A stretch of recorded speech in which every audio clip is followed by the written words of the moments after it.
कि हमें लोग कितने संत मानते हैं, गुरु मानते हैं, सज्जन मानते हैं, योग्य मानते हैं, धनी मानी मानते हैं, हमारा दबाव मानते हैं, हमारी प्रतिष्ठा मान सम्मान करते हैं, ये बहुत महत्व की बातें नहीं है।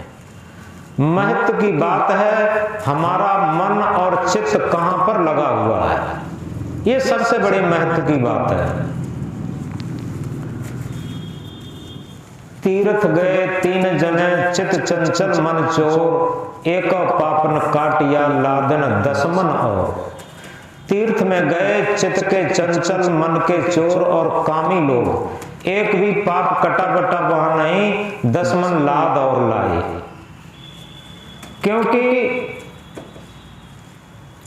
जिनका चित्त चंचल होगा मन चोर निश्चित होगा, यह सूत्र की बात है। चित्त की चंचलता ही मन की चोरी सिखाती है। तो इस प्रकार एक छोटे से उदाहरण से बात शुरू करेंगे।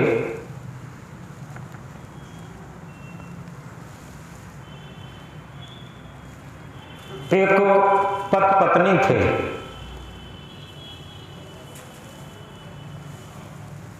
तो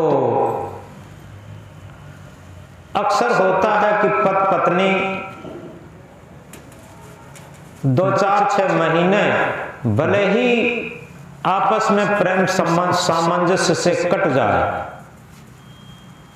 बाद में केवल तनाव झगड़ा ही बना रहता। जैसे जब बारात आती है तो जितनी तेज बैंड बाजा बारात में बजता, उतने ही लड़ाई झगड़े का बैंड बाजा बाद में जीवन भर बजता था। ये अपने आप स्वाभाविक है। पहले जब गरीबी रहती थी, न कोई बैंड बाजा था और न कोई लड़ाई झगड़ा था। आप देखते हैं कोई सजावट, कोई बनावट, कोई मिलावट, कोई दिखावट तब नहीं थी। अब तमाम बनावट, सजावट, मिलावट सब कुछ होता जा रहा है और उतना ही सब नकली बनाता चला जा रहा है। तो पति पत्नी थे, अक्सर रोज शिकायत रहती थी पति लेट से आता है। ये डाउटफुल जिंदगी, संदेहपूर्ण जिंदगी सबकी होती है। पति अगर लेट से आए तो पत्नी खां खां करके दौड़ती है, और अगर पति पत्नी कहीं किसी से बात करते मिल जाए तो पति का पारा चढ़ जाता है। तो इस तरीके से पति पत्नी थे। पत्नी घर में इंतजार कर रही थी, पति आज बहुत लेट हो रहा है, वो बेसब्री से इंतजार कर रही है और बड़बड़ा रही है। तब तक क्या होता है, दरवाजे पर आवाज हुई और पति अंदर प्रवेश हुआ, पत्नी का पारा चढ़ गया और पति जैसे ही अंदर जाता है, पत्नी कहती है कि तुम अब केवल हमारे जलाने का काम करते हो, रोज रोज लेट आने का काम हो गया, आज तो तुमने रिकॉर्ड ही तोड़ दिया, इतना लेट कहां रहे। तो पति ने बड़ी शालीनता में कहा कि गांव चले गए थे। थोड़ी गहराई से बात समझना है।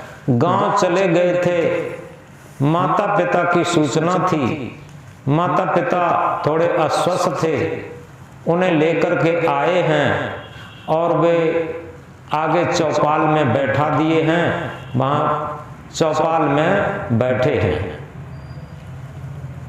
अब इतने पर उसका पारा और चढ़ गया, उसका पारा और चढ़ गया। पत्नी बोलती है तुमने तो घर क्या ये धर्मशाला बना रखी है। अब बताओ, अभी कुछ दिन पहले कई रिश्तेदार यहाँ बीमारी का इलाज लेने के लिए आए, उनकी सेवा करते करते मैं खटती रही। अब माता पिता को ले आए और अब इनकी सेवा कौन करेगा, खर्च कौन करेगा, बिजली का बिल बाकी है, गैस का बिल बाकी है, बच्चों के लिए पढ़ाई का खर्चा बाकी है, और हमारी तो साड़ी पता नहीं कितने दिनों से नहीं आई है। तमाम उसने खर्चों का बिल बता दिया। अब ये सब खर्चा बहुत जरूरी है, वो नहीं हो पा रहा है। अब ये माता पिता की दवाई पानी, सेवा पानी कहाँ से खर्च होगा? सारा राशन भी खत्म हो गया है खाने पीने का। अब इतना पति सुनता रहा, उसने कहा देवी जी सब हो जाएगा, ऐसा करो प्यासे माता पिता हैं, उन्हें एक एक गिलास कम से कम पानी तो पिला दो। अब बड़े सूखे मन से और भारी मन से बुदबुदाती हुई एक एक गिलास पानी के लेके जाती है, और माता पिता को जैसे ही पानी देने के लिए गई और देखती क्या है कि वो तो उसी के माता पिता हैं, पत्नी के।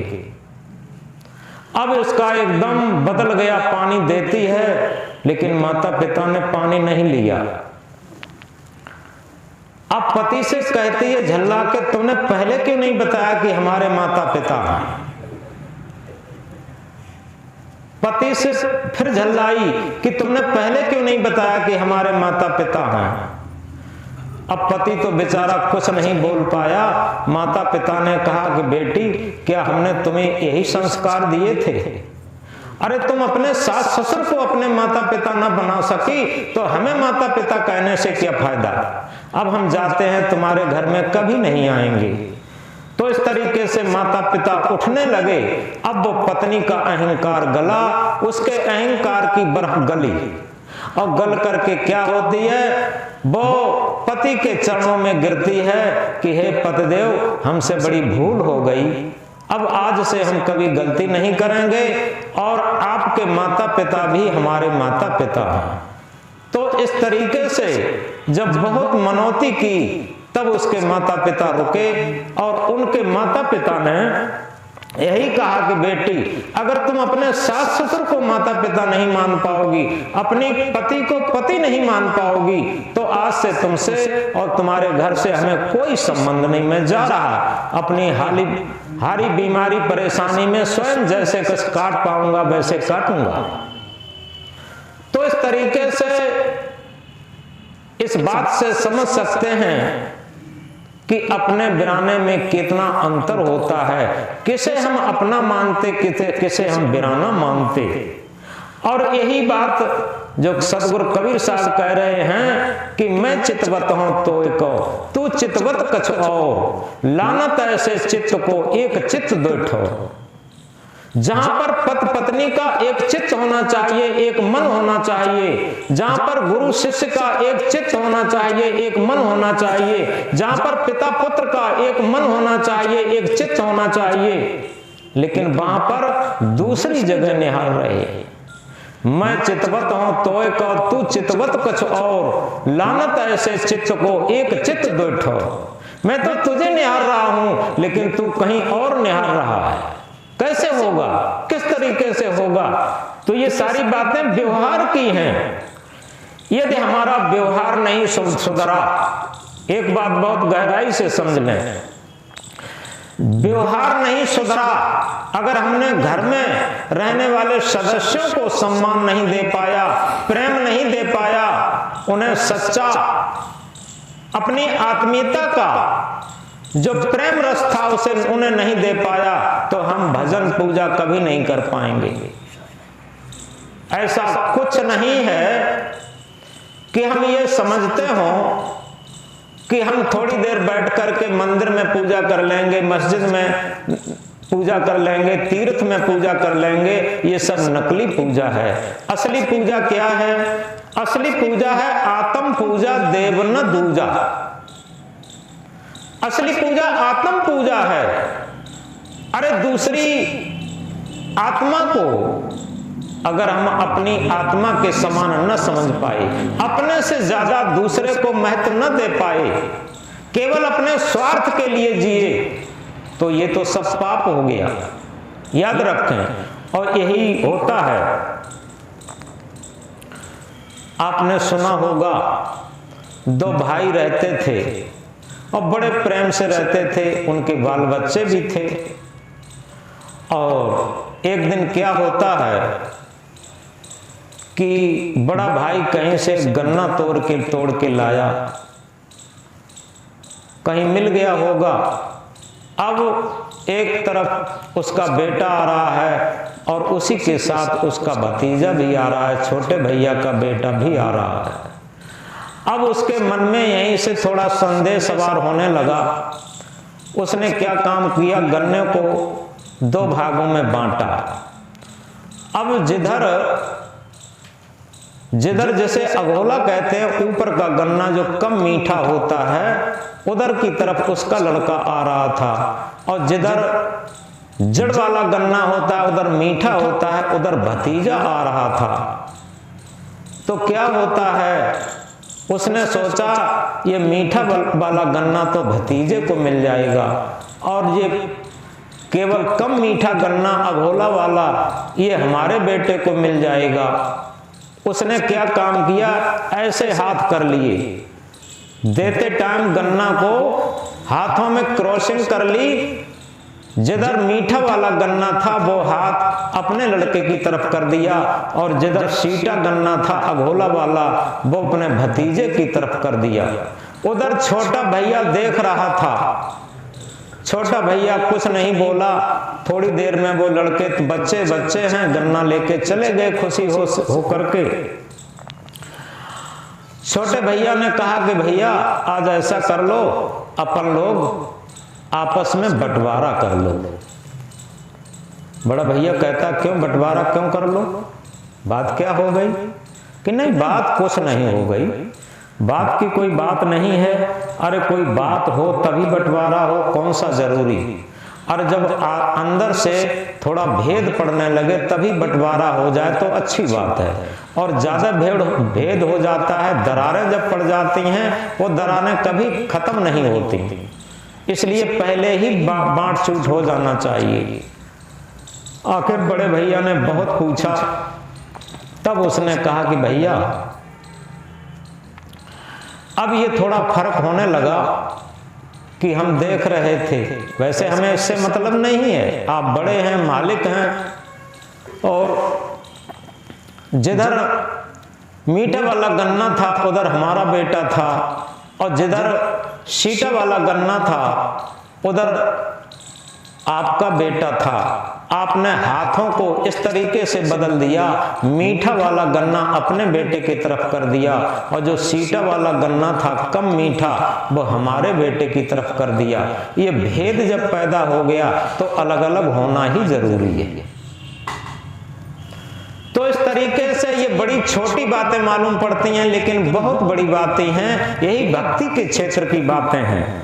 क्योंकि हम क्या करते हैं, मंदिर में तो पूजा करते हैं, लेकिन घर में बेईमानी करते हैं, लंपटाई करते हैं, धमपटाई करते हैं। ये कहाँ की पूजा है? क्योंकि पूजा घर से शुरू होती। जब हम घर से पूजा करना शुरू कर देंगे तभी हमारी पूजा सार्थक होगी। घर में अगर बेईमानी है, धमपटाई है, तो हमारी कोई भी पूजा सार्थक नहीं। तो इस तरीके से याद रखें कि हमारे जीवन में सबसे पहले व्यवहार अच्छा होना चाहिए। जिसका व्यवहार अच्छा होगा उसका आचरण भी अच्छा होगा। जिसके व्यवहार में बेईमानी होगी उसके आचरण में भी बेईमानी होगी। ये सूत्र की बात होती है। और जिसके आचरण में बेईमानी होगी उसके विचारों में भी बेईमानी होगी, और जिसके विचारों में बेईमानी हो जाएगी तो समझो उसका जीवन स्तर बहुत नीचे गिर जाएगा। उठता है विचार तो उठता है आदमी, उठता है विचार तो उठता है आदमी, गिरता है विचार तो गिरता है आदमी। हमारे जब विचार उठते हैं तो हम महान होते हैं, और जब हमारे विचार गिरते हैं तो हम पतन के गर्त में चले जाते हैं। हमारी जीवन यात्रा विचारों पर आधारित होती है। आपने सुना होगा एक नट नटी थे, तो एक ऐसे शहर में पहुंच गए अपना तमाशा दिखाने के लिए जहां का राजा का नाम था कंजूस राज। वैसे तो नाम तो कुछ भी रहा होगा, लेकिन वो कंजूस राज के नाम से प्रसिद्ध हो गया था। तो उसमें पहुंच गए। अब राजा के दरवाजे पर जब पहुंचे तो उसने निवेदन किया। पहले गेट कीपर मिले कि हम यहाँ अपना तमाशा दिखाना चाहते हैं। गेट कीपर लोगों ने कहा कि तुम कहीं गांव में तमाशा दिखा लो, दूसरी जगह दिखा लो, ये राजा तो बहुत कंजूस राज है, यहाँ से तुम्हें कुछ नहीं मिलेगा। उसने हट किया तो दरबानी लोगों ने मंत्री से बताया। मंत्री ने कहा, राजा से कहा कि राजा साहब, नट आए हैं, अपना तमाशा दिखाना चाहते हैं और वो ये कह रहे हैं कि हमें जो इनाम जनता दे देगी वो हम ले लेंगे, राजा हमें कुछ न दे कोई बात नहीं। राजा ने कहा ठीक है, जब ऐसी बात है तो तमाशा दिखाए, कोई बात नहीं। तो क्या हुआ, अब राजा के यहाँ तमाशा हुआ। अब राजा के यहाँ तमाशा हुआ तो राजा तो कंजूस राज है ही, और उसने पूरी रात निकल गई। सुबह का टाइम 4 बजे का टाइम हुआ, एक पैसा भी इनाम के रूप में नहीं दिया। अब जनता डर की वजह से न दे, क्योंकि जब राजा नहीं दे रहा है, राजा के यहाँ तमाशा हो रहा है और हमने किसी ने दे दिया तो राजा को ये लगेगा कि हमारा अपमान कर दिया, हमारे कोठी पर हो रहा है, हमारे बंगले पर हो रहा है, और जनता हमसे आगे निकल गई, पैसा दिखा रही, इसलिए जनता भी नहीं कोई इनाम दिया। अब 4 बजे तक नट और नटी ने खूब दिखाया, और ये सब तमाशा दिखाने के बाद भी जब इनाम नहीं मिला, नटी ऊपर चढ़ी थी बल्ले पर, नट नीचे ढोलक बजा रहा था, और ढोलक बजाते बजाते उसकी ताल भंग होने लगी। जब ताल भंग होने लगी, क्यों ताल के अनुसार ही सारी चीजें होती हैं, जब ताल भंग होने लगी तो ये कहा कि बहुत कटी थोड़ी रही, थोड़ी भी अब जाए, ताल भंग ना कीजिए कुले दाग लग जाए। बहुत कटी थोड़ी रही, यानी रात्रि पूरी कट चुकी है, अब बहुत थोड़ी रही है, अब थोड़ी भी कट जाएगी, लेकिन ताल भंग मत करो, क्योंकि अपने कुल में दाग लग जाएगा। इस बात को कहा। इस सूत्र को सुनकर के क्या होता है, उसकी बेटी ने बहुत कीमती सोने का हार दे दिया उसे, नटी को इनाम के रूप में। थोड़ी देर में उस राजा का लड़का आता है, उसने बहुत कीमती लर पहन रखी थी सोने की, वो उतार के दे दी। एक महात्मा बैठे हुए थे, उन्होंने जो कंबल ओढ़े थे वो कंबल दे दिया ला करके। इतना सारा इनाम पा करके अब उनकी ताल सुर बहुत अच्छी हो गई, अच्छी तरीके से गाने लगे, लेकिन राजा बहुत नाराज हो गया। वो कंजूस राजा बहुत नाराज हो गया, और नाराज होकर के वहां पर आता है और तमाशा बंद करवा देता। नाराज होकर के ये कहा कि ये साधारण नट नटी को इतना सारा इनाम। सबसे पहले वो नाराजी में अपनी बेटी को बुलाता, ये कहा कि बेटी ये बता, इतना कीमती हार तूने क्यों दे दिया। बेटी ने कहा कि पिताजी ये हार कोई कीमत का नहीं है, इस नट नटी ने हमारी आंखें खोल दी, अन्यथा तुम्हें पता नहीं आज हम 32 साल की हो चुकी और तुम्हारा नाम ही कंजूस राज है। कंजूसी की वजह से तुमने आज मेरी शादी भी कहीं नहीं कर पाई। और आज हम किसी लड़के से वादा कर चुकी थी और उसके साथ मैं निकल जाती, लेकिन इस नट नटी की बात ने मेरी आंखें खोल दी। बहुत कटी थोड़ी रही, थोड़ी भी अब जाए, ताल भंग ना कीजिए, कुले दाग लग जाए। क्योंकि आपके कुल में दाग लग जाता कि देखो वो राजा था, उसकी बेटी किसी के साथ चली गई, कितना बड़ा दाग था, आपकी तो नाक कट जाती। ये हार कौन सी कीमत का है। अब राजा का होश जगा। राजा ने कहा चलो तुमने तो अच्छा किया, हार दे दिया, कोई बात नहीं, अब तुम्हारी सारी व्यवस्था होगी। लड़के को बुलाया कि ये बताओ तुमने इतनी बेशकीमती लड़ क्यों दे दी। लड़के ने कहा कि पिताजी आप बिल्कुल अंधे हो, आप बिल्कुल अंधे हो गए माया में, और इसीलिए आपका नाम कंजूस राज पड़ा। आपको पता नहीं बेटी की भी शादी नहीं की, और बेटी की शादी नहीं होगी, बहन की शादी नहीं होगी, तब तक हमारी शादी कब होगी। और हम तो निश्चित है ये ठान लिया था आपको जेल में डालकर या आपका कत्ल करके और गद्दी पर बैठूंगा, सब राज मेरा होगा, खजाना मेरा होगा, और हम अपनी बहन की भी शादी करेंगे, अपनी भी शादी करेंगे, और हर तरीके से अपना काम चलाएंगे व्यवस्थित। आप तो माया में अंधे हो गए। राजा ने कहा कि चलो तुम्हारी भी बात सही है, अब तुम्हारा राज तिलक करते हैं, तुम राज संभालो और अपनी बहन की शादी करो। लेकिन उस साधु को बुलाया कि साधु को बुलाओ, उसने कम्बल क्यों दे दिया। साधु को बुलाया, उससे पूछा कि भाई देखो तुमने अपना जो कम्बल जाड़े में ओढ़ते थे वो क्यों दे दिया। तो साधु ने कहा कि राजन इस नट नटी ने मेरी आंखें खोल दी। इस नट नटी ने मेरी आंखें खोल दी कि हमारा मन कुसंगी हो गया था, और कुसंग में पढ़कर मुझे ये लगता था कि इस साधु साई में बड़ी नीरसता है कि कभी भोजन मिल जाता है, कभी नहीं मिल जाता है, कोई कुछ कहता है, कहीं कुछ कहता है। हम तो गृहस्थ जीवन में प्रवेश करने को थे और ये सोच रहे थे कि उसमें छलांग लगाने को थे, लेकिन इस नट नटी ने कहा बहुत कटी थोड़ी रही, थोड़ी भी अब जाए, ताल भंग ना कीजिए, कुल्हे दाग लग जाए।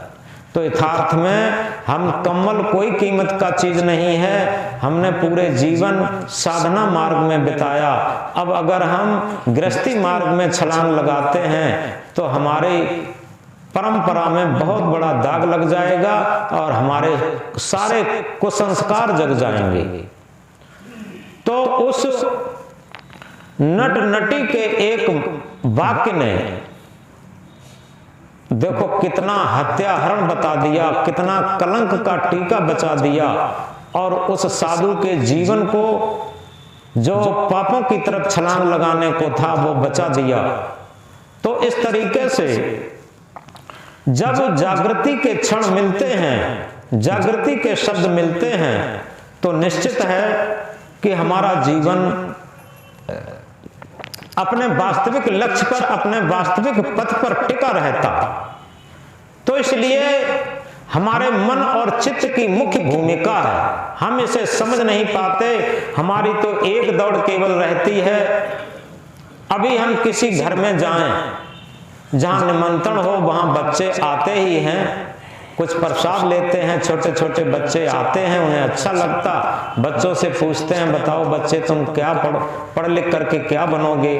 तो बच्चे क्या कहते हैं कि हम इंजीनियर बनेंगे, डॉक्टर बनेंगे, वकील बनेंगे, बड़े बड़े पद की बात कह देते हैं। छोटे छोटे बच्चे पढ़ लिख करके ये बनेंगे।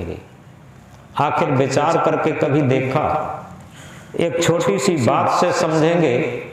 4 विद्यार्थी पढ़ने के लिए जा रहे थे रास्ते में उनकी अचानक एक बात चल हुई। एक विद्यार्थी ने दूसरे विद्यार्थी से पूछा, भैया एक बात बताओ, तुम पढ़ लिख करके क्या बनोगे? तो उस विद्यार्थी ने कहा कि हमारे पिता डॉक्टर हैं, हम पढ़ लिख करके डॉक्टर बनेंगे। दूसरे से पूछा, तुम क्या बनोगे? उसने कहा, हमारे पिता मास्टर हैं, हम पढ़ लिख करके मास्टर बनेंगे। तीसरे पूछा, तुम क्या बनोगे? उसने कहा कि हमारे पिता वकील हैं, हम पढ़ लिख करके वकील बनेंगे। चौथे से पूछा, तीनों ने मिलकर, तुम क्या बनोगे?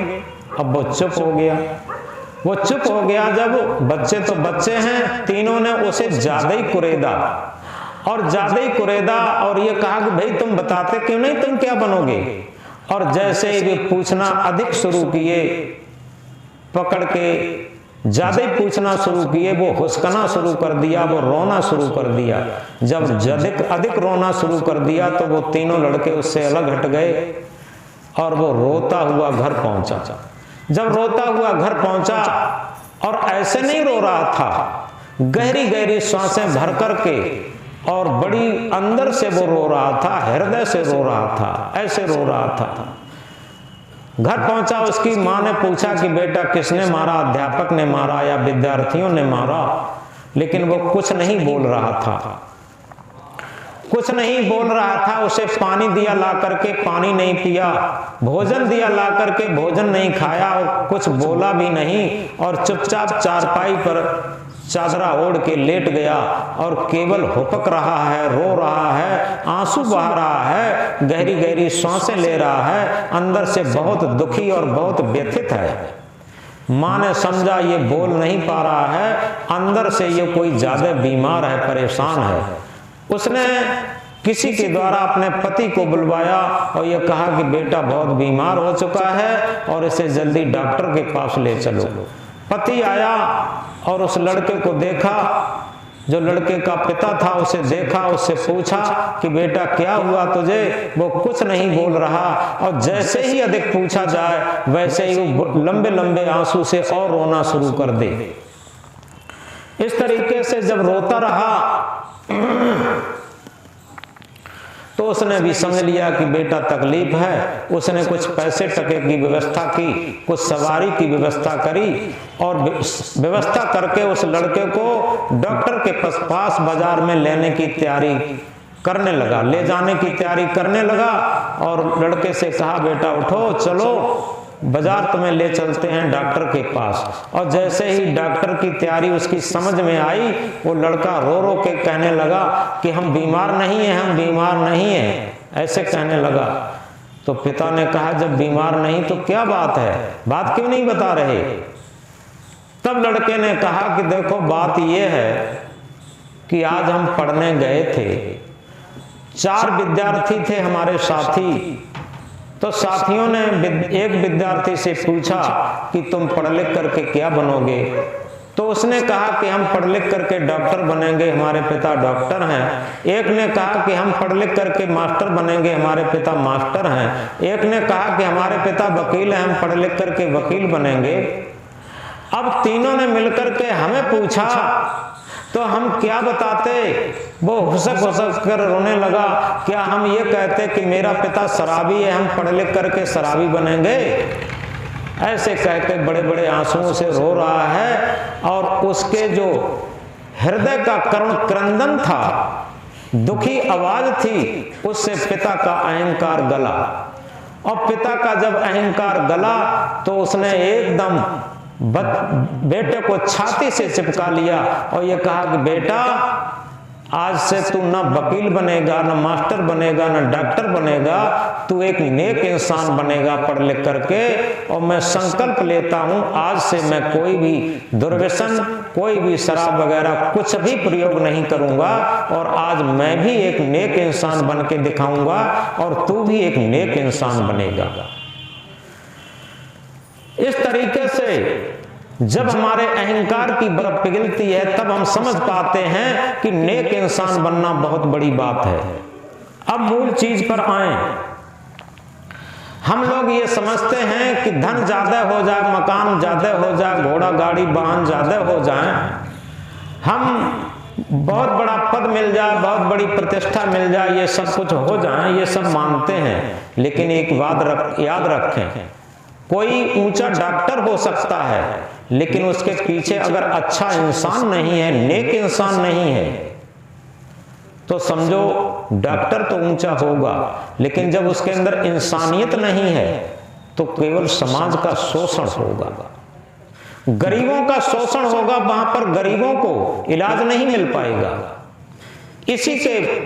इसी तरीके से जिस पद पर कोई है, अगर उसके पीछे नेक इंसान नहीं है तो निश्चित समझो केवल वो धन पैदा करने की एक मशीन भर जरूर होगा, उसके अंदर ह्यूमैनिटी नहीं होगी, उसके अंदर मानवता नहीं होगी, उसके यहाँ गरीबों को न्याय नहीं मिलेगा, गरीबों को इलाज नहीं मिलेगा, गरीबों को शिक्षा नहीं मिलेगी। और जब गरीबों को ये चीज नहीं मिलेगी तो उसे बड़ा आदमी कैसे कहा जाए। तो सबसे बड़ी बात यह है, आज परिवार में, समाज में, राष्ट्र में दुख किस बात का है, रोना इस बात का है। आज धन की कमी नहीं है, पद की कमी नहीं है, सारे लोगों के पास बहुत बड़ा धन है, बहुत बड़ा पद है, बहुत बड़ा परिवार है, मकान महल है, घोड़ा गाड़ी वाहन है, बंगला है, सारी चीजें हैं, लेकिन क्या चीज नहीं है? एक चीज नहीं है, उस पद प्रतिष्ठा के पीछे, उन रिश्तों के पीछे, जैसे डॉक्टर है, मास्टर है, कलेक्टर है, इंस्पेक्टर है, ये सारी चीजें हैं। इसके बाद पति पत्नी है, भाई भाई है, पिता पुत्र है, गुरु शिष्य हैं, कोई भी रिश्ते हैं, इन रिश्तों के पीछे, इन पदों के पीछे एक चीज जो मेन होना चाहिए वो नहीं है कि इंसानियत नहीं है। अगर उसके पीछे नेक इंसान हो, मास्टर हो, उसके पीछे नेक इंसान भी हो, डॉक्टर हो, उसके पीछे नेक इंसान भी हो, वकील हो, उसके पीछे नेक इंसान भी हो, साधु हो, ऊपर से साधु बहुत बड़ा प्रवक्ता है, भजन गा लेता है, भजन गा तो लेता है लेकिन भजन करता नहीं है, प्रवचन कर तो लेता है लेकिन भजन करता नहीं है, भजन प्रवचन का आचरण नहीं करता। तो इस तरीके से उसके पीछे जब तक नेक इंसान नहीं है, किसी पद पर हो, किसी प्रतिष्ठा पर हो, कोई बात नहीं, लेकिन मूल में उसके पीछे एक नेक इंसान, अच्छा इंसान होना चाहिए। और जब अच्छा इंसान होगा तो सब कुछ अच्छा होगा।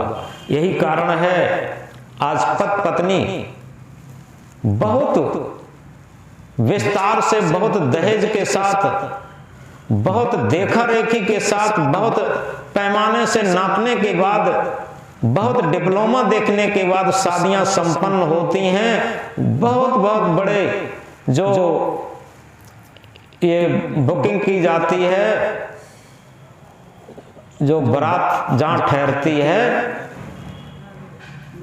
मैरिज होम का बहुत बड़ा खर्चा आता।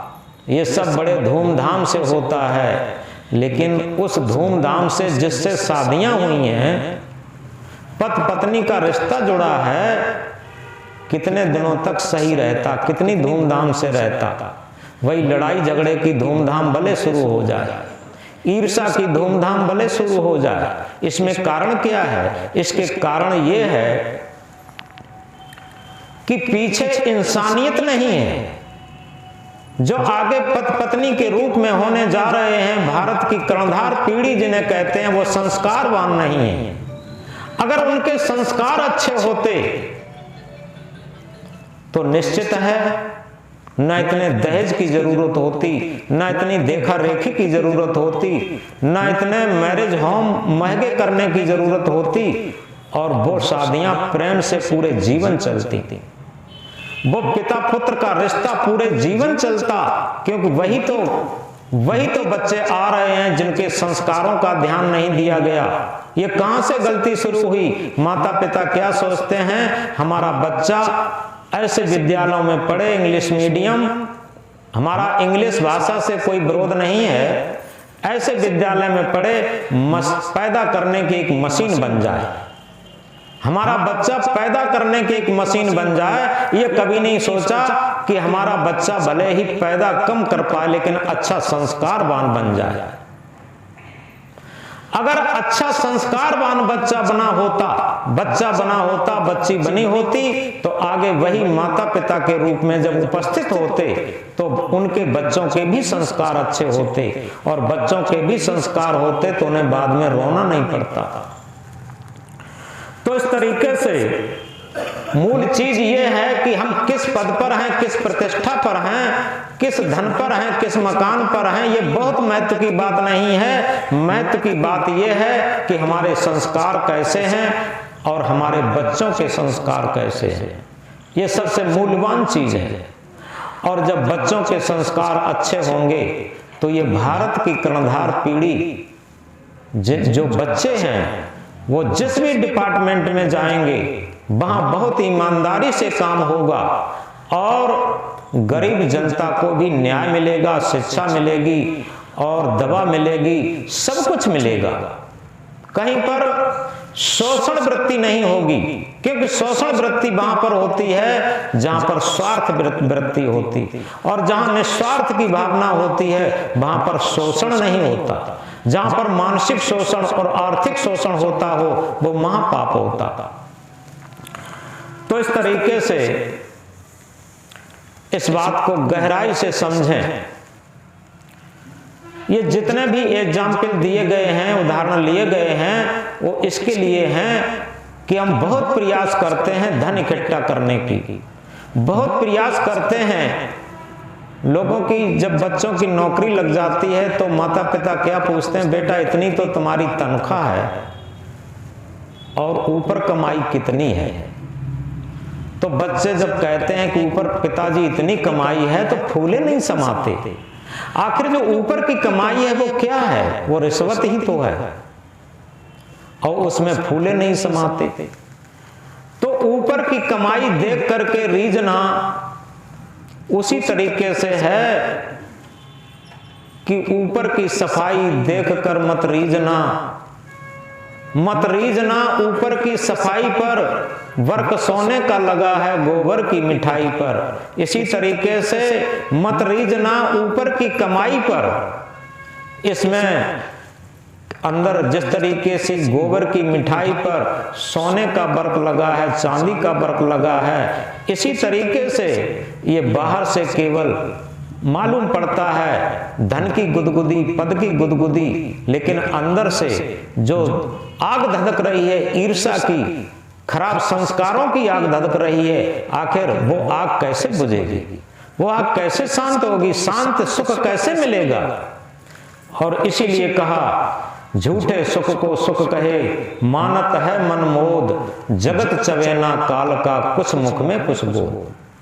पूरा संसार केवल झूठे सुख को सुख मानता रहता और मन में बड़ी प्रसन्नता मानता, हमारे इतनी जमीन है, हमारे इतना धन है, हमारे इतना वैभव है, हमारे इतना कुटुंब है, ये है वो है। लेकिन कभी विचार करके किसी ने देखा कि हमारे संस्कार कैसे हैं, हमारे परिवार के संस्कार कैसे हैं, हमारे बच्चों के संस्कार कैसे हैं? इन्हें कभी विचार करके देखा?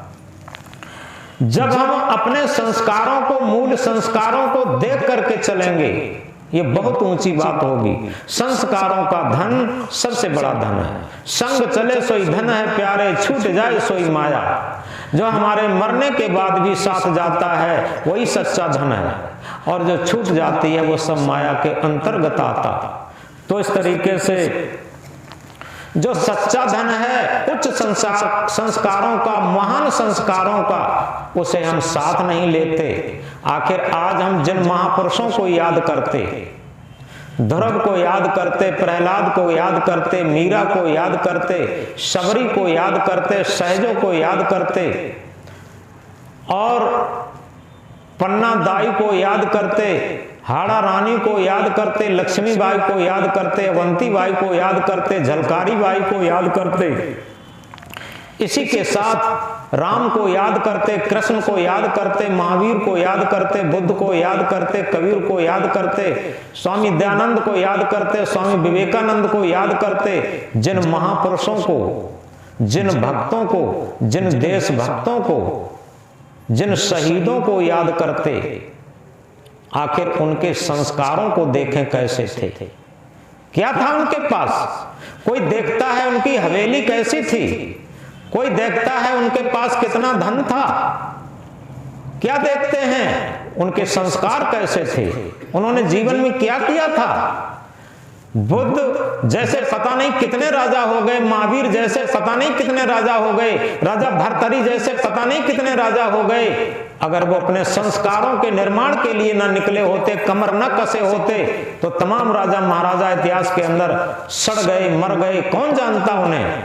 लेकिन जिन राजा महाराजाओं ने, मीरा महारानी थी, आज उसे लोग क्यों श्रद्धा से सर झुकाते हैं? क्योंकि उसने अपने संस्कारों को देखा, संस्कारों, उच्च संस्कारों, महान संस्कारों का निर्माण किया। तो इस तरीके से हम इस बात को गहराई से समझें कि जब तक हम अपने अंदर ये प्रहार नहीं करेंगे, क्योंकि हम ये देखते हैं कि कितने लोग हमें मानते हैं, कितने लोग हमारे पैर छूते हैं, कितने लोग हमें मान सम्मान करते हैं, कितने लोग हमें गुरु कहते हैं। ये बहुत छोटी चीजें हैं। इस बात को हम समझें कि क्या हम अपने आप को जानते हैं? कितने लोग हमें जानते हैं इसका कोई मूल्य नहीं। क्या हम अपने आप को जानते हैं? क्या हम अपने मन को पहचानते हैं? क्या हम अपने मन को देखते हैं? क्या अपने मन को निर्मल बनाने का प्रयास करते हैं? निरंतर अपने मन को निर्विकारी बनाने की कोशिश करते हैं? क्या हम कुछ बैठ करके भजन भक्ति करते हैं? कुछ अपने अंदर आत्मचिंतन करते हैं? जानो अपने आप को, खोजो अपने आप, अपने को जाने बिना मिटे नहीं संता। जब तक हम अपने आप को नहीं जानते, सब बाहर का जानना सब व्यर्थ होता है। एक दिन वो आएगा, बहुत बोलने वाले को भी मौन साधना होगा, बहुत बोलने वाले को भी मौन साधना होगा, और बहुत जानने वालों को भी स्मृत खोना होगा। जो बहुत जानता है उसे भी स्मृत खोना होगा, और बहुत पाने वाले को भी, जिसने बहुत धन पाया, मान सम्मान पाया, और उसे भी अपने जब स्मृत खो जाती है, पता नहीं कौन जानता, कौन मानता, कौन नहीं मानता, कुछ भी नहीं रहता। इसीलिए बड़ी एक महत्वपूर्ण बात, एक भक्त ने सुना एक संत का नाम। भक्त संत के नाम को सुनकर के उनके आश्रम पर पहुंचा। प्रणाम करने के बाद उस भक्त ने कहा, गुरुदेव आपका हम नाम सुन के आपके पास आए हैं, और इसलिए आए हैं कि आपसे मुझे बहुत कुछ सीखने को मिलेगा है। हम आपसे सीखने के लिए आए हैं कि वास्तव में हम अपने जीवन को सुखी संपन्न बनाने के लिए कैसे बनाएं, वो आपसे सीखने के लिए आए हैं। संत ने क्या कहा कि आप थोड़ा गलत जगह पर आ गए। थोड़ा गौर से समझेंगे। संत ने कहा कि आप थोड़ा गलत जगह पर आ गए। भक्त ने चौंका, भक्त ने कहा क्यों, गलत जगह पर क्यों आ गए? कि किसी ने थोड़ा गलत बता दिया, वहां सीखने को मिलता है। अब वो आश्चर्यचकित हुआ। उसने कहा, गुरुदेव बताया तो ऐसा है कि बहुत योग्य संत हैं और बहुत वहां सीखने को मिलता है। संत ने कहा, यहाँ तो सब भुलाया जाता, यहाँ सिखाया कुछ नहीं जाता, यहाँ तो सब भुलाया जाता है। अब वो बहुत आश्चर्यचकित हुआ कि लगता तो ऐसे ही है कि हम गलत जगह पर आ गए। हम सीखने के लिए आए और ये कहते हैं कि हम यहाँ पर सब भुलाया जाता। फिर उसने निवेदन किया कि गुरुदेव हम बात समझ में नहीं आए, हम तो आए थे सीखने के लिए, आप कहते हैं कि हम यहाँ पर सब भुलाया जाता। तो उन्होंने कहा, देखो ये भुलाया जाता है कि हमारा इतना बड़ा परिवार है, हम इतने बड़े पद पर हैं, हमारी इतनी बड़ी प्रतिष्ठा है, और जो हमारे अंदर जितना भी अहंकार ने जो पाल रखा है, संसार के प्राणी पदार्थों को पाकर के, धन माल को पाकर के जो अहंकार पाल रखा है, वो सारा डिलीट किया जाता है, यहाँ पर सब भुलाया जाता है। हम जब सारी चीजें डिलीट कर दें, सारी चीजें भुला दें, तो तो हमारी वास्तविकता केवल रह जाएगी। उस वास्तविकता को यहाँ समझाया जाता, उस वास्तविकता को यहाँ बताया जाता। तो क्या हम अपने जीवन में कभी इन सारी चीजों को डिलीट करना जानते हैं कि हम अपने पद को, प्रतिष्ठा को, धन को, दौलत को, मकान को, महल को, पति को, पत्नी को, बच्चों को, सारी चीजों को जिस क्षण हम डिलीट कर देते हैं, यहां तक है मन के विचारों को, जिस क्षण हमारा मन निर्विचार स्थिति में होता है, उस टाइम हमारा सम्राटत्व जगता है। इस बात को गहराई से समझें। उस समय हमारा सम्राटत्व जगता है, उस समय हमारे अंदर आत्म परमात्म शक्ति की जागृति होती है। क्योंकि बाहर से मिलने वाली चीजें सारी छूटने वाली चीजें हैं। बाहर का मिलना क्या जो मिलकर के फिर छूट जाए, बाहर का मिलना क्या जो मिलकर के फिर छूट जाए, अंदर का मिलना, सच मिलना जो मिला हुआ फिर रह जाए। बाहर से किससे नहीं मिले, पति से मिले, पत्नी से मिले, धन से मिले, दौलत से मिले, लेकिन जब बुढ़ापा आ जाता है, बचपन खेल में खोयो, जवानी नींद भर सोयो, बुढ़ापा देख कर रोयो। तो इस तरीके से जब बुढ़ापा आ जाता है, तब सारे सीरियल पूरे जीवन का आंखों के सामने एक सिनेमा की तरीके से, चलचित्र की भांति से सब निकलता रहता रोज, और केवल पश्चाताप करते रहते, और सब खोया खोया नजर आने लगता, सब छूटा छूटा नजर आने लगता। जितना मान सम्मान की गुमगुमी में रहे थे, उतना ही अपमान के घूंट पी करके मुझे रहना पड़ता बुढ़ापे आने पर। यह नियम की बात होती है। जितना हम मान सम्मान के भूखे होंगे, बुढ़ापे पर हमें उतना ही अपमान के विष का घूंट पीना होता है। इसलिए भूख छोड़ दें, जो मिलता है उसे हम भुला दें, उसे हम निग्लेक्ट करते रहें, ये नियम की बात होती है। तो इस प्रकार संत ने कहा कि जितना जो कुछ तुमने इसमें भरा था मन अंतःकरण में, वो यहां पर सब डिलीट किया जाता, यहां पर सब भुलाया जाता। और जिस क्षण हम ये सब भुला दें, उस क्षण हमारे अंदर सम्राटत्व हो जाता। हम अपने आत्मा का बोध उसी टाइम जगता, उसी टाइम हमारे जीवन की जागृति के क्षण आते। आप इस बात को गहराई से समझें। वैसे जीवन जागृति नहीं है, थोड़ी देर सुन लिए, थोड़ी देर पढ़ लिए, ये सब थोड़ी देर के लिए रहता और बाद में वही नशा फिर चढ़ जाता। लेकिन एक भक्ति का नशा जीवन में अगर सही चढ़ गया, तो व्यवहार में भी उसे लगता है क्या, कबीर हम सबसे बुरे, हम ते भल सब कोय, जिन ऐसा कर जानिया मीत हमारा सो। सदगुरु इंकलाब करके कहते हैं, जब मुझे लगने लगे कि हमारे अंतःकरण में इतनी बुराइयां हैं, हमारे मन में इतनी बुराइयां हैं, शायद हमसे बहुत लोग भले होंगे, बहुत लोग अच्छे होंगे, बहुत लोग महापुरुष होंगे, बहुत लोग त्यागी तपस्वी होंगे, तो हमारा मन निर्मल मन होगा। और जब मुझे लगेगा कि हम बहुत योग्य हैं, हमारा बहुत मान सम्मान है, हम बहुत ज्ञानी हैं, बहुत जमीन जायदाद वाले हैं, बहुत धन दौलत वाले हैं, तब तक समझो हमारे मन में नरक बज बजा रहा है, हमारे पापों के संस्कार बज बजा रहे हैं। और जब मुझे लगे कबीर हम सबसे बुरे, हम ते भल सब कोय, जिन ऐसा कर जानिया मीत हमारा सो। सदगुरु कहते हैं वही हमारा सच्चा मित्र है, वही सच्चा हमारा ज्ञान का अधिकारी है। और इसीलिए वो कहते हैं क्या, नानक नन्ना हो रहो जैसे नन्नी दूब, और घास जर जाते हैं दूब खूब की खूब। बरसात में देखा है बड़ी बड़ी मुड़धबक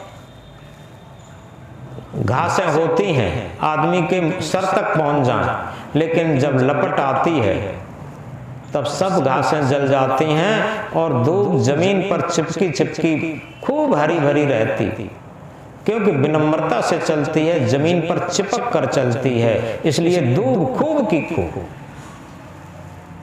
लघुता ही सबसे बड़ी, लघुता से सब होए, जस द्वितीया का चंद्रमा शीश नवे सब होए। हम लघुता विनम्रता धारण करें, सारा मन में डिलीट होता रहेगा। एक ही सूत्र है, एक यूनिवर्सल सूत्र है कि अपने अंदर लघुता विनम्रता धारण करते चलें, तो हमारा मन अहंकार से खाली होता रहेगा, और जब अहंकार से खाली होगा तो मन डिलीट होकर के मन निर्मल होगा। और जितना ही अहंकारी मन होगा, मन में सारे संस्कार कुड़बुड़ाएंगे, सारा नरक बज बजाएगा, सारी पश्चाताप की अग्नि धधकेगी। ये नियम की बात है। एक छोटी सी बात कह के बात बंद करेंगे। एक जगह एक अंधा व्यक्ति निमंत्रित था। संयोग ये था, उस गांव की दूरी, उस गांव का रास्ता उसे याद था, इसलिए वो शाम के समय अकेला ही चला गया निमंत्रण पाने के लिए। और जब निमंत्रण पाने के लिए चला गया तो वहां निमंत्रण पाने में देरी हुई और अंधेरा हो गया। जब वो व्यक्ति चलने को हुआ तो जिसने निमंत्रण किया उस मालिक से कहा कि भैया अब हम जा रहे। तो मालिक ने ये कहा कि भाई अब आप मत जाओ, अब बहुत अंधेरा हो गया है, सुबह को जाना। उस अंधे व्यक्ति ने कहा भले आदमी, मुझे अंधेरे और उजेले से क्या मतलब जब मुझे दिखाई ही नहीं देता, इसलिए मुझे जाने दो। अब वो असमंजस में पड़ गया। जिसने निमंत्रण किया था उसने सोचा तब तो उजेला था, लेकिन ये अंधेरे में जाएं, कहीं भटक गए तो रात भर भटकते रहेंगे। मन में उसके विचार आया तो उसने क्या काम किया कि देखो भैया, तुम जाना ही चाहते हो तो मेरी एक बात मानना पड़ेगा कि ऐसा करो, तुम्हारे हाथ में एक लालटेन जला के हम पकड़ा देते हैं। अब उस अंधे व्यक्ति ने कहा कि एक बात बताओ, आप मेरा उपहास करते हैं, हंसी करते हैं क्या? एक बात बताओ, जब मुझे दिखाई ही नहीं देता तो लालटेन किस काम की होगी? तो उस व्यक्ति ने कहा देखो, लालटेन ये काम करेगी, भले ही तुमको नहीं दिखाई देता, लेकिन रात में कोई आंखों वाला व्यक्ति उधर से आता होगा तो उसे तो लालटेन दिखाई दे जाएगी, कोई व्यक्ति आ रहा है, प्रकाश हो रहा है। इस बात को उस अंधे व्यक्ति ने मान लिया। जब मान लिया तो उसके हाथ में एक जलती हुई लालटेन जला के दे दी गई। अब वो उसी रास्ते से जिससे आया था, उसे अभ्यास पड़ा था, उसी रास्ते से जाने लगा। संयोग की बात यह रही कि उसी रास्ते से एक अंधा व्यक्ति और आ रहा था। अंधा व्यक्ति और आ रहा था, वो भी हाथ में लालटेन पकड़े था। और जब बीच में दोनों आते हैं, दोनों को रास्ता याद था और दोनों टकरा जाते हैं। जब दोनों टकरा जाते हैं तो दोनों आपस में उल्टी सीधी कहते हैं। और क्या कहते हैं? तुम्हें दिखाई नहीं देता? और उधर वाला कहता तुम्हें दिखाई नहीं देता, मेरे हाथ में लालटेन है। इधर वाला कहता तुम्हें दिखाई नहीं देता, मेरे हाथ में लालटेन है। अब बताओ, झगड़ा तो होना स्वाभाविक है, और दिखाई तो किसी को नहीं देता, हाथ में दोनों को लालटेन है। तब तक एक आंखों वाला व्यक्ति आया। उसने कहा भैया क्यों झगड़ा कर रहे? तो उन्होंने कहा देखो, मेरे हाथ में लालटेन है, इसे दिखाई नहीं देता, इसने हमारे टक्कर मार दी। और वही बात उसने दोहराई। तो उस आंखों वाले व्यक्ति ने कहा कि भैया देखो, ऐसा है, झगड़ो मत, तुम्हें भी, तुम्हारे भी आंखें नहीं है, इनके भी आंखें नहीं है, और दोनों लोगों के हाथ में लालटेन है। अब कैसे दिखाई दे लालटेन? जब दोनों लोगों ने समझ लिया कि इन्हें भी नहीं दिखाई देता, उसने समझ लिया इन्हें भी नहीं दिखाई देता, तो अपने आप झगड़ा शांत हो गया। वो मुस्कुराते हुए चले गए। ये कथा वहां की नहीं है, ये कथा यहीं की है। इस बात को गहराई से समझें कि इतते अंधा आवई उतते अंधा जाए, अंधे को अंधा मिला रास्ता कौन बताए। यानी चाहे माता पिता हैं, चाहे पिता पुत्र हैं, चाहे गुरु शिष्य हैं, चाहे आत्मा और मन है, आप समझें, भौतिक क्षेत्र और आध्यात्म क्षेत्र दोनों की बातें हम घटा रहे हैं। पति पत्नी दोनों अंधे हैं, काम में अंधे, क्रोध में अंधे, लोभ में अंधे, मोह में अंधे। और जब दोनों अंधे हैं, दोनों में झगड़ा होना ही है। हाथ में लालटेन सबके है, यानी सब स्वयं को ज्ञानी मानते हैं। अपने को पत्नी कहती है कि अगर हम न हो तो ये गांव, ये घर वीरान हो जाएगा। इसका सारा काम कौन निपटाए? पति कहता हम न हो तो घर के लिए ये खर्चा कौन लाएगा? ये दोनों अंधे हैं और दोनों यानी लालटेन पकड़े हैं, दोनों ठेकेदार ये हैं। हम न घर चलाएं तो घर नहीं चलेगा, वो कहता हम न घर चलाएं तो हम नहीं चलेगा। इसी तरीके से हर रिश्तों में घटाते चले जाएं, गुरु शिष्य में घटाएं। गुरु भी अंधा है, गुरु अंधा है कि शिष्य हमारे लिए ये कमाई करके लाएगा, हमें ये धन दौलत देगा, ये देगा, वो देगा, ये सेवा करेगा, वो सेवा करेगा, और कामनाओं से अंधा। और शिष्य भी अंधा है, गुरु से हमें ये चीज मिलेगी, गुरु से हमें वो चीज मिलेगी, यानी वो भी स्वार्थ में अंधा है। दोनों तरफ से स्वार्थ में अंधे हैं और दोनों के हाथ में लालटेन है। काय की? पोथियों की, ज्ञान की। ज्ञान की लालटेन, पोथियों की लालटेन, शास्त्रों की लालटेन, ये दोनों के हाथ में है और दोनों झगड़ते हैं। क्यों झगड़ते? कि तुम्हें दिखाई नहीं देता मैं गुरु हूं, तुम्हें दिखाई नहीं देता कि मैं शिष्य हूं। वो कहता कि तुम्हें दिखाई नहीं देता मैं पुत्र हूं, तुम्हें दिखाई नहीं देता मैं पिता हूं। इस तरीके से ये सब झगड़े की जड़ दोनों के हाथ में लालटेन है। कोई तो डिप्लोमा होल्डर है, उसकी लालटेन लिए है, कोई किसी पद पर है उसकी लालटेन है, कोई नौकरी पा रहा है उसकी लालटेन है, कोई शास्त्रों को पढ़ा है, कोई गायक कलाकार है भजनों का, उसकी लालटेन है। सबके हाथों में अपनी अपनी लालटेन है और सब झगड़ रहे हैं। इसी तरीके से आत्मा और मन, सच्चा गुरु हमारी आत्मा है और ये मन हमारा शिष्य है। तो शिष्य ये आत्मा रूपी गुरु का शिष्य ये मन है। तो मन स्वार्थ में, सांसारिकता में, वासनाओं में अंधा बना हुआ है और ये गुरु शिष्य में आपस में झगड़ा है, क्योंकि आत्मा रूपी गुरु ने भी शिष्य को समर्पण दे दिया कि ठीक है तुम जो करो वही, उसी में हमारा समर्पण है। आत्मा के अंदर जब तक स्वावलंबन नहीं होगा, जागृति नहीं होगी, आत्मज्ञान नहीं होगा, आत्मविश्वास नहीं होगा, तब तक निश्चित है ये आत्मा रूपी गुरु भी अंधा। इसके लिए कहा है self reverence, self knowledge, self control, these three alone lead life to sovereignty. आत्मज्ञान, आत्म संयम और आत्मविश्वास ये जीवन को परम सत्य संपन्न बना देते हैं। जिस आत्मा रूपी गुरु के अंदर आत्मज्ञान नहीं है, आत्म संयम नहीं है, आत्मविश्वास नहीं है, उसने अंधे होकर के शिष्य, मन रूपी शिष्य को समर्पण दे दिया है और मन रूपी शिष्य संसार में स्वार्थ में अंधा है और ये अंधे अंधे टकरा रहे हैं और दोनों शास्त्रों की दुहाई दे रहे हैं। तो इस तरीके से ये झगड़ा कब शांत होता? जब कोई आंखों वाला व्यक्ति आता।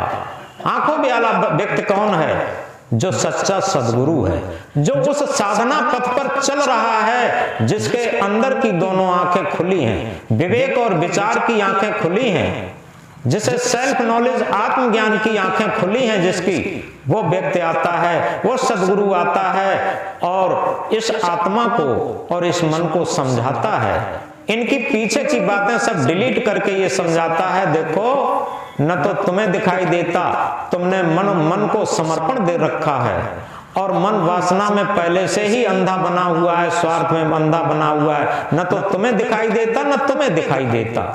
अब ऐसा करो कि आत्मा के अंदर वो सेल्फ नॉलेज भरता है, आत्मज्ञान भरता है, जिसे थर्ड आई कहा, विवेक नेत्र प्रस्फुटित करता है और इसीलिए सदगुरु की महिमा को कहा है। अंतिम बात, सदगुरु की महिमा अनंत, अनंत किया उपकार, लोचन अनंत उघाड़िया, अनंत दिखावन। सदगुरु की महिमा अनंत इसलिए है कि संसार से हमें रोटी मिल सकता, कपड़ा मिल सकता, धन दौलत मिल सकता, मान प्रतिष्ठा मिल सकती, लेकिन सदगुरु से हमें एक चीज ऐसी मिलती है जो अनंत है, आदि अंत रहत जिसका, जिसकी महानता कही नहीं जा सकती। उपकार अनंत है, क्यों? लोचन अनंत उघाड़िया। उन्होंने हमारे अंदर जिसे सेल्फ नॉलेज कहा, जिसे आत्मज्ञान कहा, वो प्रस्फुटित कर दिया, थर्ड आई। और इसीलिए कहा परख नहीं सकती हैं रत्नों को हर इंसान की आंखें, परख नहीं सकती हैं रत्नों को हर इंसान की आंखें। और दिखाई सत्य क्या देवे, दिखाई आत्म क्या देवे, जब तक नो ज्ञान की आंखें। जब ज्ञान की आंख प्रस्फुटित हो जाती है, सद्गुरु हमारे अंदर ज्ञान की आंख जब प्रस्फुटित कर देते हैं, तब दिखाई देता है जड़ क्या है, चेतन क्या है। और वही याद आ जाती है, संग चले सोई धन है प्यारे, छूट जाए सोई माया। जब विवेक की आंख खुल जाती है, तब साफ साफ नजर आ जाता है कि हमारे साथ जाने वाला आखिर क्या है। तो इस तरीके से ये झगड़ा वही शांत कर सकता है जो आंखों वाला जब व्यक्ति मिलता है, जिसके अंदर स्वयं आत्मज्ञान रूपी आंखें हैं, विवेक विचार रूपी आंखें हैं, वही इस झगड़े को शांत कर सकता। तो इसलिए हम इस तथ्य को समझें, इस सत्य को समझें। ये न समझें हमने बहुत बड़ा पद प्राप्त कर लिया, बहुत बड़ा धन प्राप्त कर लिया, हम महामंडलेश्वर हो गए, हमारे हजारों गुरु, हजारों शिष्य हैं, हजारों भक्त हैं। ये कोई बहुत बड़ी बात नहीं हुई। क्या हमारे अंदर विवेक विचार की आंखें प्रस्फुटित हैं? क्या हमारे अंदर आत्मज्ञान प्रस्फुटित है? क्या हमारे अंदर आत्मविश्वास प्रस्फुटित है? अगर आत्मज्ञान, आत्मविश्वास और आत्म संयम ये जग गए हैं, तो निश्चित है हमारे अंदर विवेक विचार की आंखें खुल गई और तभी हमें दिखाई देने लगा। तो तभी सद्गुरु ने क्या कहा, गूंगा तो बाबुल हुआ, अंधा हुआ सुजान, लंगड़ा तो चलने लगा जब सद्गुरु मारिया बाण। गूंगा तो बाबुल हुआ, गूंगे में बोलने की शक्ति आ गई, अंधा हुआ सुजान, अंधे को दिखाई देने लगा, और क्या, लंगड़ा तो चलने लगा जब सद्गुरु मारिया बाण। लंगड़े में चलने की सामर्थ्य आ गई कब? जब सद्गुरु ने ज्ञान रूपी बाण मारा तब। यह भौतिक क्षेत्र है, आध्यात्म क्षेत्र क्या है? गूंगा कौन था? गूंगा हमारी आत्मा गूंगी थी, उसकी आवाज सुनी ही नहीं जाती थी, केवल मन बोलता था और मन की आवाज सुनती थी। मन की आवाज इंद्रियां सुनती थी, शरीर सुनता था। मन की आवाज पर इंद्रियां और शरीर का सब काम करता था। केवल मन की आवाज सुनी जाती थी, आत्मा तो गूंगी बैठी थी। लेकिन क्या हुआ? सद्गुरु ने जब शब्द रूपी बाण मारा तो सेल्फ नॉलेज, आत्मज्ञान प्रस्फुटित हुआ। अब आत्मा जो गूंगी बैठी थी उसमें बोलने की शक्ति हो गई, आत्म आवाज अब बुलंद होने लगी। दूसरी बात, अंधा हुआ सुजान, अंधे को दिखाई देने लगा। अंधा क्या था? हमारी सुरती अंधी थी। शब्द बिना सुरते आंधरी, कहो कहां को जाए, द्वार न पावे शब्द का फिर भटका खाए। सदगुरु के शब्द के बिना सुरत अंधी रहती है, अंदर ही परमात्मा बैठा दिखाई नहीं देता। लेकिन जब सदगुरु ने शब्द रूपी बाण मारा तो सेल्फ नॉलेज प्रस्फुटित हो गया, तीसरा नेत्र प्रस्फुटित हो गया, थर्ड आई जो तीसरा नेत्र था वो प्रस्फुटित हो गया। उससे अंदर ही आत्म परमात्मा का साक्षात्कार होने लगा। अभी तक जो अंधी बैठी थी आंख, उसमें दिखाई देने लगा और आत्म परमात्मा का साक्षात्कार अंदर ही होने लगा। तीसरी बात, लंगड़ा तो चलने लगा जब सदगुरु मारिया बाण। लंगड़ा क्या था? हम भौतिक मंजिलें तो दौड़ दौड़ करके प्राप्त कर रहे थे और आध्यात्मिक मंजिल की तरफ से लंगड़े बैठे थे। आत्म परमात्मा की मंजिल की तरफ से, मुक्ति मोक्ष की मंजिल की तरफ से हम लंगड़े बैठे हैं। केवल संसार की मंजिल, भौतिकता की मंजिल, असत्य की मंजिल, संसार की मंजिल, वासनाओं की मंजिल हम दौड़ दौड़ करके प्राप्त कर रहे हैं मन इंद्रियों से। और जो इंद्रियातीत, शरीरातीत और मनातीत अवस्था में आती है वो है सत्य की मंजिल, आत्म परमात्मा की मंजिल, मुक्ति मोक्ष की मंजिल, शांति की मंजिल। उस मंजिल की तरफ से लंगड़े बैठे थे। लेकिन जब सदगुरु ने शब्द रूपी मार मारा तो हमारी आध्यात्मिक मंजिल, आत्म परमात्मा की मंजिल, मुक्ति मोक्ष की मंजिल अब हमारी तय होने लगी। तो इसीलिए अंतिम महामंत्र कहा, दौड़त दौड़त दौड़िया जहाँ तक मन की दौड़, दौड़ थकी मन थिर भया वस्त्र ठौर की ठौर। बोलो सदगुरुदेव की।